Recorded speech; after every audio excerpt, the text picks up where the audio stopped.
राह चलते सुना था कि औरतों को वो लोग जो कानून का उल्लंघन करते हैं इस प्रकार की अभद्र टिप्पणियां अथवा अभद्र संकेत देते हैं।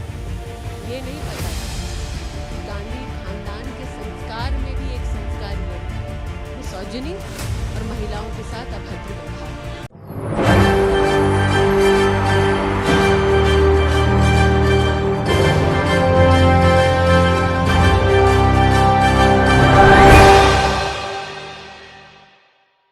नमस्कार, मैं नाज़मीन खान और आप देख रहे हैं SPN 9 न्यूज़।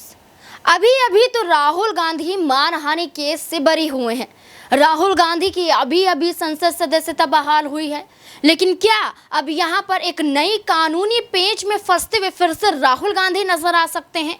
क्योंकि एक और विवादों में राहुल गांधी घिर चुके हैं और वो विवाद यहां पर स्मृति ईरानी खड़ी करती हुई नजर आ रही है। स्मृति ईरानी ने फ्लाइंग किस का मुद्दा उठाया और भरी संसद में राहुल गांधी के कैरेक्टर पर उंगली उठाई, राहुल गांधी की परवरिश पर उंगली उठाई और सीधे तौर पर यह कहा कि राहुल गांधी ऐसे आचरण वाले हैं जो ऐसी हरकतें करते हुए दिखाई देते हैं। राहुल गांधी को लेकर स्मृति ईरानी ने यह दावा किया कि भरी संसद में राहुल गांधी ने फ्लाइंग किस की, यानी कि यहां पर फ्लाइंग किस देते हुए राहुल गांधी नजर आए, लेकिन इसे किसी ने भी नहीं देखा, सिर्फ स्मृति ईरानी ने देखा। स्मृति ईरानी ने देखा और ये कहा कि वो मेरी तरफ इशारा कर रहे थे और फ्लाइंग किस करते हुए नजर आए थे। तो ऐसे में इस मुद्दे को स्मृति ईरानी भरी संसद में ऊंची आवाज के साथ तूल देती हुई नजर आई। यहाँ पर यह दिखाने की कोशिश की कि राहुल गांधी को संसद में आना और संसद में लाना एक बहुत बड़ी गलती कर दी। राहुल गांधी को तो संसद में नहीं आना चाहिए था, ऐसा दावा स्मृति ईरानी करती हुई नजर आई। क्या कुछ यहाँ पर स्मृति ईरानी ने कहा है, देखिए इस रिपोर्ट में। एक बात पर मैं आपत्ति अभी दर्ज करती हूँ अध्यक्ष जी, कि जिनको आज मुझसे पहले वक्तव्य देने का अधिकार दिया गया, उन्होंने जाते जाते एक अभद्र यहां पर लक्षण के दर्शन दिए। It is only a misogynistic man who can give a flying kiss to a parliament which seats female members of parliament.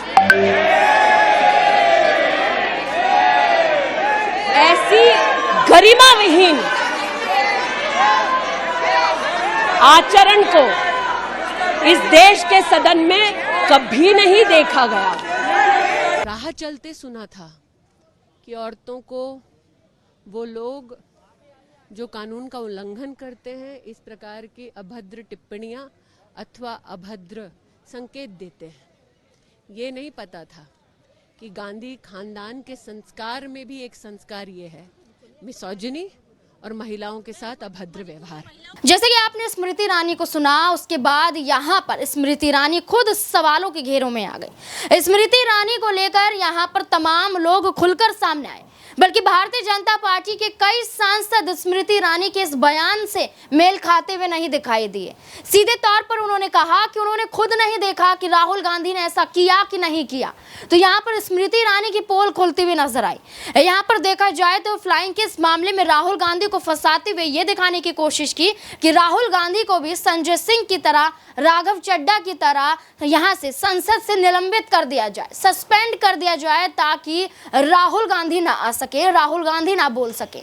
लेकिन स्मृति ईरानी का पलटवार करते हुए भारतीय जनता पार्टी की सांसद यहाँ पर हेमा मालिनी स्मृति ईरानी के खिलाफ ही बोलती हुई नजर आई। क्या कुछ कहा है स्मृति ईरानी के खिलाफ हेमा मालिनी ने, देखिए इस रिपोर्ट में। Inappropriate. That I don't know. I did not see that, but there was some words were not very correct what he was using. Rahul Gandhi विपक्ष के बड़े नेता हैं। अगर वो हाथ भी हिलाएंगे तो भारतीय जनता पार्टी के लोगों को आपत्ति होगी। जैसे कि आपने यहाँ पर हेमा मालिनी को सुना, उन्होंने कैसे कहा कि उन्होंने नहीं देखा कि राहुल गांधी ने फ्लाइंग किस दी कि नहीं दी, लेकिन यहाँ पर यह दिखाने की कोशिश की गई कि राहुल गांधी ने कुछ शब्दों का इस्तेमाल किया है वो आपत्तिजनक है, यानी कि भारतीय जनता पार्टी से है तो कुछ तो ना कुछ ऐसे शब्दों का तो कहना है कि जिससे ये लगे कि हम भारतीय जनता पार्टी के समर्थन में बोल रहे हैं। लेकिन ये तस्वीरें यहाँ पर साफ कर दी हेमा माल्ली ने जब ये कहा गया कि मैंने नहीं देखा कि राहुल गांधी ने फ्लाइंग किस दी या नहीं दी, ये मैंने अपनी आंखों से नहीं देखा, तो ये साफ तौर पर नजर आता है कि स्मृति ईरानी जानबूझकर इस फ्लाइंग किस के मुद्दे को तूल देती हुई नजर आ रही हैं। अब ऐसे में देखा जाए तो स्मृति ईरानी ने अपनी भारतीय जनता पार्टी के 20 सांसद यानी कि जो महिलाएं 20 सांसद उनको इकट्ठा किया और भरी संसद में अध्यक्ष ओम बिरला के पास यहाँ पर एक लेटर लेके गए। यहाँ पर तमाम इन सांसदों के हस्ताक्षर किए गए और ये कहा गया कि राहुल गांधी के खिलाफ बड़ा एक्शन लेते हुए नजर आए। ऐसे में देखा जाए तो यहाँ पर एक और मुद्दा साफ तौर पर नजर आ रहा है कि अगर यहाँ पर अध्यक्ष ओम बिरला कोई फैसला सुनाते हैं तो राहुल गांधी पर फिर से एक मुसीबत आन पड़ेगी, यानी कि राहुल गांधी पर सस्पेंड के यहाँ पर एक तरीके से फिर से मुद्दा उठता हुआ नजर आएगा। क्योंकि देखा जाए तो भरी संसद हो या 20 सड़क हो, अगर आप यहाँ पर कोई अमानवीय हरकत करते हुए नजर आते हैं, यानी कि आप किसी को आंख मार रहे हैं, आप किसी को छेड़ रहे हैं या फिर भरी संसद में फ्लाइंग किस कर रहे हैं, तो ऐसे में कानूनी धाराएं आपके ऊपर लग सकती हैं और कानूनी धाराओं के तहत आपकी मुश्किलें बढ़ सकती हैं, आपको फिर से अदालती चक्कर लगाने पड़ सकते हैं, आपकी संसद सदस्यता पर फिर से सवाल बन सकते हैं। तो यही मुद्दा उठाया गया बार बार, लेकिन देखा जा ये रहा है कि ये फैसला अब यहाँ पर लोकसभा के अध्यक्ष ओम बिरला करते हुए नजर आएंगे। ओम बिरला यहाँ पर क्या कुछ फैसला लेंगे, इसी पर ही राहुल गांधी को लेकर निगाहें टिकी हुई हैं, क्योंकि राहुल गांधी के फ्लाइंग किस विवाद के मामले को यहाँ पर अगर बड़ा चढ़ाकर देखा जाए तो यहाँ पर दिल्ली महिला आयोग की जो अध्यक्ष स्वाति मालीवाल, उन्होंने सीधे तौर पर यह कहा कि जब स्मृति ईरानी भरी संसद में राहुल गांधी के खिलाफ आवाज उठा रही थी, उस स्मृति ईरानी की आंखें तब कहां बंद थी जब बृजभूषण शरण सिंह जैसे लोग कमरे में इन युवाओं लड़कियों को बुलाते हैं, युवा खिलाड़ियों को बुलाते हैं, छाती पर हाथ रखते हैं, यहाँ पर जबरदस्ती तस्वीरें खिंचवाते हुए नजर आते हैं, जबरदस्ती उनका हाथ पकड़ते हैं। तब स्मृति ईरानी कहां गायब थी? वो स्मृति ईरानी कहां गायब थी जब मणिपुर में जिन महिलाओं को निर्वस्त्र करके घुमाया गया था उनकी ही सरकार है, लेकिन उसके बावजूद यहाँ पर कोई एक्शन लेते हुए नजर नहीं आए। तो तमाम यहाँ पर सवाल खड़े किए गए, लेकिन अब इस मुद्दे को लेकर आपकी क्या राय बनती है कि क्या राहुल गांधी के खिलाफ अब यहाँ पर एक नई मुसीबत आन खड़ी हुई है या फिर ये मामले को लेकर स्मृति ईरानी यूं ही तूल देती हुई नजर आ रही? क्या है आपकी राय? कमेंट बॉक्स में जरूर बताएं। धन्यवाद।